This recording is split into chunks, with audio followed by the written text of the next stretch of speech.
Video है wireless device की। हम लोग इस वीडियो में वायरलेस कनेक्टिविटी के बारे में देखेंगे, और जैसे वायरलेस कनेक्टिविटी रहती है, जैसे फाइबर भी रहती है प्राइमरी में, सेकेंडरी हम लोग वायरलेस रखते हैं। तो कौन कौन से डिवाइसेस हम लोग यूज़ लेते हैं वायरलेस कनेक्टिविटी में, वो हम लोग इस वीडियो में देखने वाले हैं।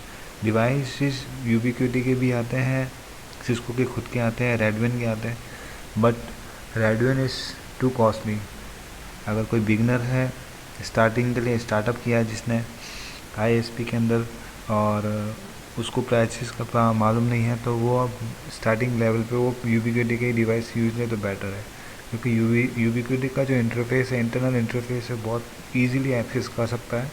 ठीक है, इंटरफेस के साथ में बहुत ज़्यादा GUI बेस्ड है, आप डायरेक्टली कॉन्फ़िगर कर सकते हैं GUI बेस्ड में। छोटी सी कमांड लगती है, वो कमांड हम वीडियो में देखेंगे। एक्चुअली वीडियो मैंने प्रैक्टिकल के थ्रू बनाई थी, जब मैं कॉन्फ़िगर कर रहा था डिवाइस, तो वो वीडियो शायद आपके सामने म्यूज़िक के थ्रू आए, क्योंकि उसके अंदर बहुत ज़्यादा पीछे शोर शराबा हो रहा था, और कॉन्फ़िगरेशन में उस वक्त ही कर रहा था।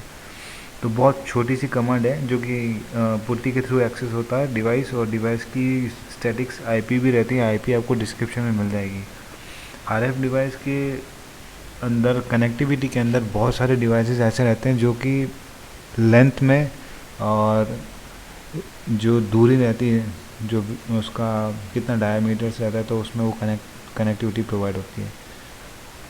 अगर आप का डेस्टिनेशन 24 किलोमीटर है या 50 किलोमीटर है, तो उसके हिसाब से अलग अलग सीरीज़ के डिवाइसेस आते हैं। RF कनेक्टिविटी हम लोग सेकेंडरी डिवाइस इसलिए रखते हैं, क्योंकि अगर वायरलेस प्राइमरी पे है तो ऑटो फिल और कॉन्फ़िगर करके हम लोग वायरलेस कनेक्टिविटी के थ्रू कनेक्ट हो सकते हैं। डिवाइस कस्टमर का डेस्टिनेशन डिवाइस कभी डिसेबल नहीं होता जस्ट बिकॉज ऑफ RF जो है रहता है, वो प्राइमरी भी रख सकते हैं आप, अगर आप वायरलेस कनेक्टिविटी, जस्ट बिकॉज वो 99% अप ही रहता है। वायरलेस के अंदर अगर हम देखा जाए तो कम चांसेस होते हैं कि वो या तो रीबूट के थ्रू अगर वो कस्टमर एंड का डिवाइस आइसोलेटेड हो जाता है, या फिर उसके एंड पावर इशू होता तो होता है।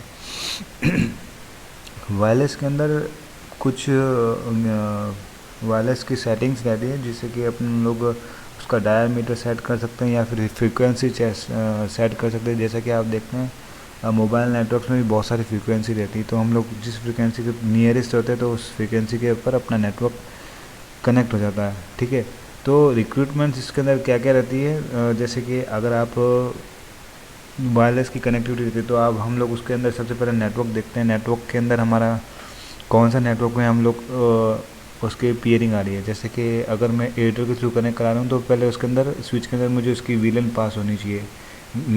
डिवाइस के अंदर हम लोग VLAN पास नहीं करते, क्योंकि स्विच के थ्रू अगर हम लोग .q से अगर हम VLAN पास करा रहे हैं, IP सर्च हो रही है उसके अंदर, तो डायरेक्टली हम लोग जो स्विच पे VLAN पास हो रही है, तो हम लोग उसी पोर्ट से कनेक्ट करके कस्टमर एंड के डिवाइस पे हम लोग कस्टमर को लाइव कर सकते हैं। ये चीज़ हमेशा ध्यान में रखें कि जो वायरलेस की कनेक्टिविटी वो मैनेजेबल स्विच के ऊपर ही होती है। अगर आप अनमैनेजेबल स्विच पे अगर आप एक्सेस करने के लिए यूज़ करेंगे, तो वो लूप बन के वो बार बार कनेक्ट डिसकनेक्ट होगा। उसमें आपका कस्टमर एंड का या फिर आपके खुद के एंड का वायरलेस डिवाइस है, वो खुद भी आइसोलेटेड हो सकता है। फिर आप उसमें प्रॉब्लम ढूंढते रहे, रेक्टिफाई करते रहे, कहाँ से हुआ कहाँ से नहीं रहा, आपको बिल्कुल समझ में नहीं आएगा। तो ज़्यादा मेनली यूज़ ये लें कि आप मैनेजेबल स्विच जो होता है वो यूज़ लें, चाहे वो लेयर 3 हो या चाहे लेयर 2 हो। जिस तरह हम लोग कॉन्फ़िगर करते हैं वो लेयर 3 और लेयर 2 पे ही करते हैं हम लोग। अनमैनेजेबल स्विच बिल्कुल भी काम नहीं लेते। ब्रॉडकास्टिंग के लिए वो यूज़ आता है, जो नॉर्मल ऑफिस के लिए हम लोग कस्टमर एंड पर लगाते हैं। अब वायरलेस कॉन्फ़िगर करने के लिए पहले हमारे पास नेटवर्क होना चाहिए। नेटवर्क वो जहाँ से हम लोग ISP के थ्रू कस्टमर को कनेक्ट करें। DNS डिफाइन होना चाहिए, जबकि वो जैसे कि आप देखते हैं कोई कॉन्फ़िगरेशन के अंदर DNS मोस्ट पार्ट होता है, जो कि हम लोग गूगल वगैरह एक्सेस ईजीली हो सके उसके अंदर। या तो DNS आपका खुद का हो, जो आपके ISP पे कॉन्फ़िगर कर रखा हो, ठीक है, ग्लोबली, या तो आप सेकेंडरी ग्लोबली की या गूगल का भी एक्सेस ले सकते हैं। उसके अंदर उसके प्राइमरी सेकेंड DNS 4x8 है और सेकेंड DNS 8844 है।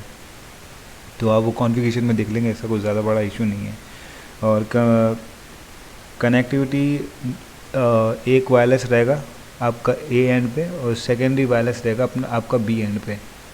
तो ये कनेक्टिविटी रहती है, क्योंकि एक डिवाइस से कस्टमर डायरेक्ट कनेक्ट नहीं होता, क्योंकि वायरलेस का मतलब यही है कि एक कनेक्टिविटी से दूसरी कनेक्टिविटी होना, और उसके बीच में एयर फाइबर जो हम लोग देखते हैं, एयर फाइबर का जो अभी प्लान चल रहे हैं, वो एयर फाइबर जो होते हैं बड़े बड़े रेडविन वगैरह के जो प्रोजेक्ट्स होते हैं तो उस पर ही कनेक्ट होते हैं, जिसका बैंडविड्थ रहता है 400 500 मतलब एयर पे।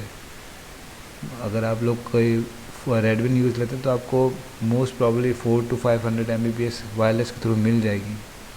तो जो डिवाइस की जो कॉन्फ़िगरेशन रहती है, तो पहले हम लोग डिवाइस की इन्फॉर्मेशन देख लेंगे कि कौन कौन से डिवाइस हम लोग यूज ले सकते हैं नॉर्मल बेसिस के लिए।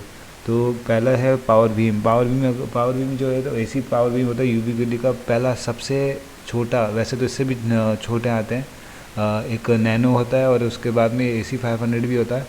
500 एक्चुअली बड़ा वो है, मैं इसके जस्ट नीचे स्लाइड है, वो उसके ऊपर उसकी पैनल्स वगैरह सब कुछ डिफाइन कर रखी है, आप लोग इजीली समझ में आ जाएगा।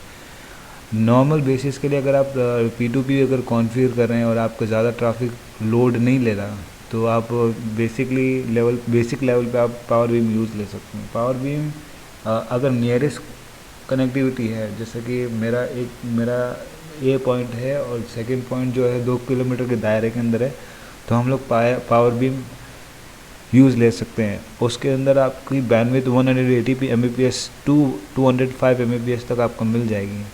बट उसके बीच में शर्त यही लागू होती है कि उसके बीच में LOS ब्लॉक नहीं होना चाहिए। LOS ब्लॉक मतलब ये कि अगर आपके RF के बीच में कोई बिल्डिंग आ रही है या कोई पेड़ आ रहा है या फिर कोई ऐसा चीज़ आ रही है जिसको आपके रेडियो फ्रिक्वेंसी रोके, तो वो LOS होती है।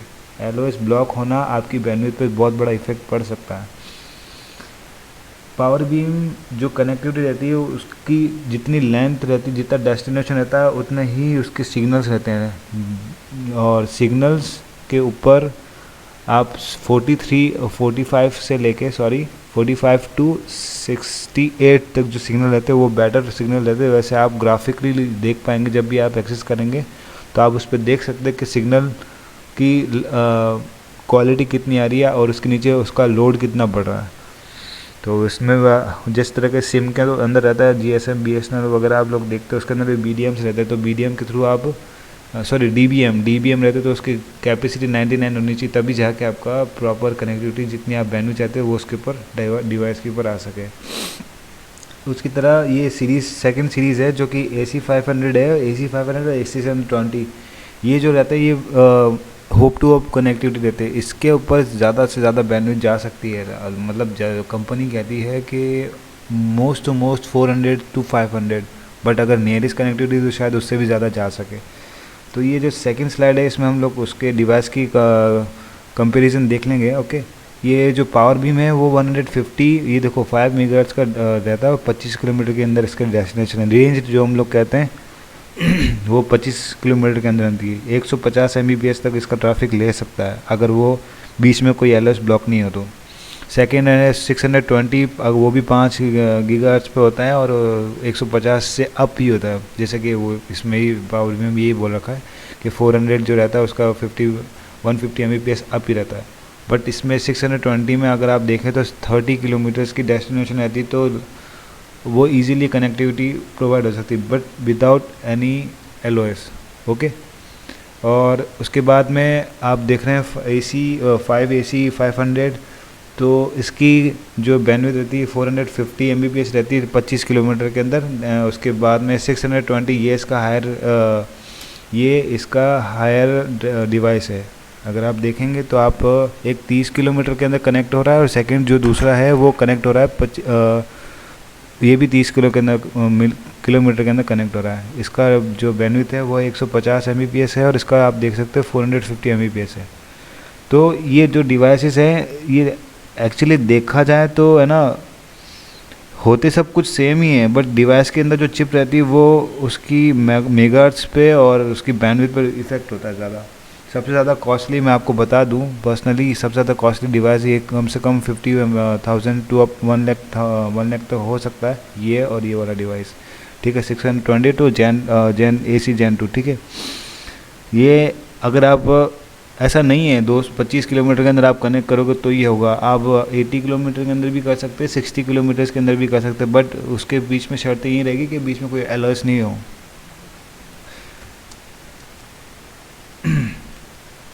नेक्स्ट हमारा जो कॉन्फ़िगरेशन का पार्ट रहेगा वो हम लोग उसको एक्सेस करने के लिए पुट्टी यूज़ लेते हैं। पुट्टी में वो क्या होता है, कुछ कमांड्स होती है वो हमको रन करनी पड़ती है, जिससे आपका जो डिवाइस है वो एक्सेस हो जाए वेब ब्राउज़र के अंदर। वेब ब्राउज़र हमको ज़रूरी इसलिए है क्योंकि हम लोग उसमें आईपीज़ जो रहते हैं, जैसे कि मैं आपको बताया, आप डिवाइस डायरेक्टली कॉन्फ़िगर कर सकते हैं पुट्टी के ऊपर, बट वो ज़्यादा टिपिकल हो जाएगा क्योंकि यूबिक्विटी की कॉन्फ़िगरेशन जो है वो बहुत ज़्यादा यूज़ सिर्फ जीयूआई बेस पर ही आती है। अगर आप पुट्टी एक्सेस करना चाहते हैं पुट्टी पर, तो आप उसको सिर्फ 2 लाइन की कमांड है, वो वीडियो में आपको देखने को मिल जाएगी। और फिर हम लोग एक्सेस करते हैं उसको वेब ब्राउज़र पे।